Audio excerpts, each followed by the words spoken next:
Please यार मेरे भी वीडियो में सब्सक्राइब कीजिए प्लीज़ भाई, मैं भाई समझ के बोल रहा हूँ दोस्तों। बिस्मिल्लाहिर्रहमानिर्रहीम, अस्सलाम वालेकुम। आखिरकार पाकिस्तान ने बड़ी मुश्किलों से मोहम्मद नवाज़ और हैदर अली की बेहतरीन बैटिंग की बदौलत न्यूजीलैंड को मार दिया। बहुत ज़बरदस्त खेले दोनों खिलाड़ी और इन्होंने मैच न्यूजीलैंड के मुंह से निकाल के लाया है। रिजवान और शान मसूद ने तो मैच डुबवा दिया था। यानी शुरू के 10 ओवर में 64 रन बने सिर्फ, और आखिर के 10 ओवर में 100 रन चाहिए थे, यानी 10 का रन रेट। यानी जिस तरह से ये हमारे ओपनर्स खेलते हैं, ये 2 कम थे कि तीसरा शान मसूद भी लेके आ गए ये लोग।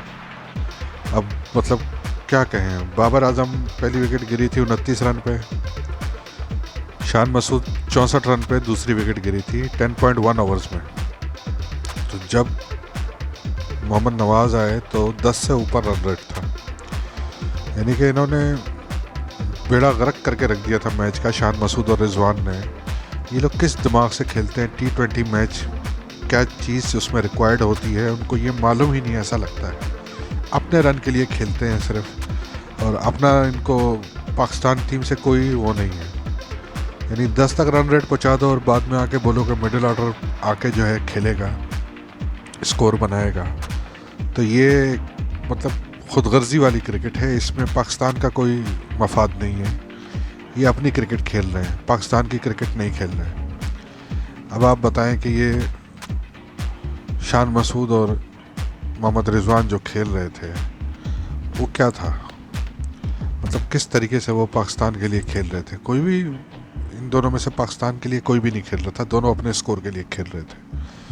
और जब स्कोर का टाइम आता है तो ये आउट होकर निकल जाते हैं।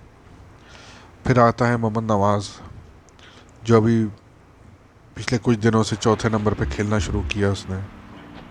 तो मोहम्मद नवाज़ ने कोई ठेका तो नहीं लिया हुआ हर मैच में वही बना के देगा स्कोर। आप लोग रन रेट को 10 तक पहुँचाओ, 8 से 10 तक आप लोग पहुँचाओ, शुरू के 10 ओवर खेल के बेड़ा गर्क कर दो रन रेट का, और पीछे आके जो है नवाज़ और हैदर अली और आसिफ अली ये लोग जो हैं मैच बनवाएं आपका। तो ये कोई T20 का ये तरीका नहीं है खेलने का। ऊपर से सही नहीं खेलोगे तो नीचे वालों से भी उम्मीद मत करो। मैच का बेड़ा गर्क करके आप लोग जाओ। बाबर साहब, आपकी कप्तानी पे बहुत बड़े सवालात हैं। हर मैच आप जीत नहीं सकते इस तरह से। ये किसी किसी मैच में इस तरह हो जाता है कि नवाज़ चल गया, आज हैदर अली चल गया। अगर हैदर अली ये नहीं मारता और नवाज़ नहीं मारता तो आप मैच हार चुके थे। आप लोगों की वजह से शान मसूद, बाबर आजम, मोहम्मद रिजवान, ये 3 खिलाड़ी मैच हरवा चुके थे। अगर नवाज़ 22 गेंदों पर 38 रन बनाए उसने और हैदर अली ने 15 पे 31 रन बनाए, अगर हैदर अली नहीं मारता तो आप लोगों ने मैच निकलवा दिया था हाथ से। तो बाबर आजम साहब कुछ सोचें टीम के लिए भी, कब तक अपने लिए खेलते रहेंगे। आप दोनों कम थे, रिजवान और आप, बाबर आजम। शान मसूद को भी T20 में ले आए। शान मसूद T20 का प्लेयर ही नहीं है, उसकी जगह ही नहीं बनती है। उसकी जगह आप दूसरे प्लेयर को चांस दें, किसी T20 के प्लेयर को। शान मसूद को वनडे में खिलाएं, टेस्ट मैचेस में खिलाएं, हमें कोई एतराज़ नहीं है। जहाँ का वो प्लेयर है उसको वही खिलाएं। लेकिन T20 में आप खिला के पूरी पाकिस्तानी कौम के साथ भी ज़्यादती कर रहे हैं। एक तो माशाल्लाह से मतलब रिजवान, और जब बाबर आउट हुए रिजवान और शान मसूद खेल रहे थे। शुरू के 2 ओवर में 20 रन थे और अगले 5 ओवर में सिर्फ 19 रन बने। मतलब क्या आप लोग किस तरह से खेल रहे हो, कुछ समझ नहीं आ रही बात की। ये T20 मैच खेल रहे हो, पावर प्ले का बेड़ा गर्क करके रख देते हो आप। 10 ओवर में 64 रन थे और अगले 10 ओवर में 100 रन चाहिए थे। अगर ये शान मसूद 11वें ओवर की पहली बॉल पे आउट नहीं होता तो ये मैच पाकिस्तान हार चुका था। रिजवान और शान मसूद ये मैच हरवा चुके थे 100%। ये शान मसूद का आउट होना और रिजवान का आउट होना हमारे लिए समझे एक ज़बरदस्त काम हो गया।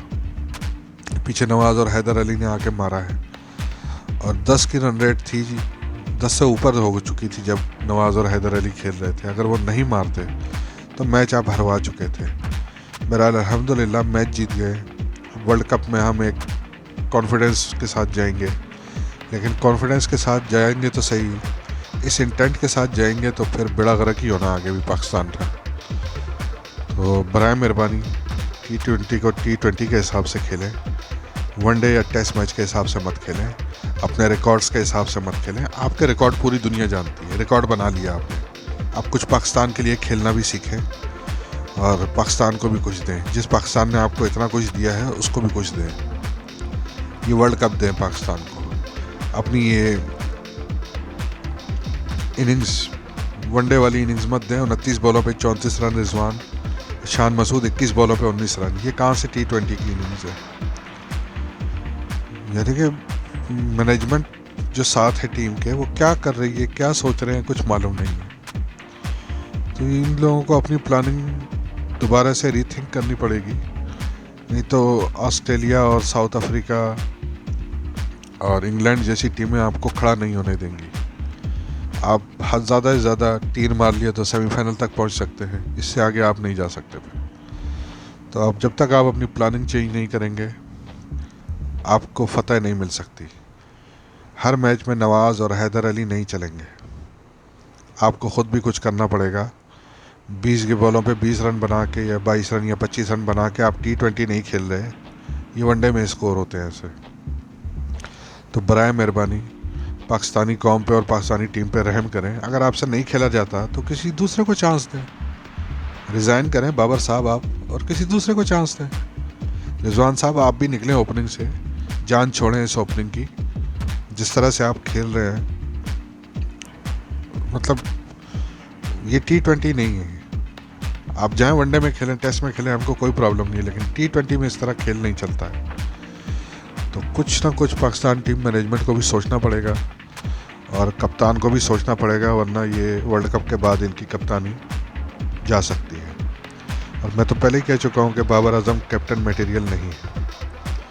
तो मैनेजमेंट को भी सोचना पड़ेगा, अगर T20 में कुछ करना है तो जो ऐसे ही खेलना है तो फिर लगे रहो, फिर पाकिस्तानियों का खून जलाते रहो, ब्लड प्रेशर का मरीज़ बनाते रहो उनको। यानी आज मैं देख रहा था 10 ओवर में 64 रन बनाए थे इन्होंने। ये कौन सा T20 है कि 10 ओवर में 64 रन बने? ये T20 मैच ऐसा तो वनडे में होता है। तो T20 को T20 के हिसाब से खेलें, बराए मेहरबानी अपने हिसाब से मत खेलें। Thank you very much. Please यार मेरे भी वीडियो में सब्सक्राइब कीजिए प्लीज़ भाई, मैं भाई समझ के बोल रहा हूँ दोस्तों।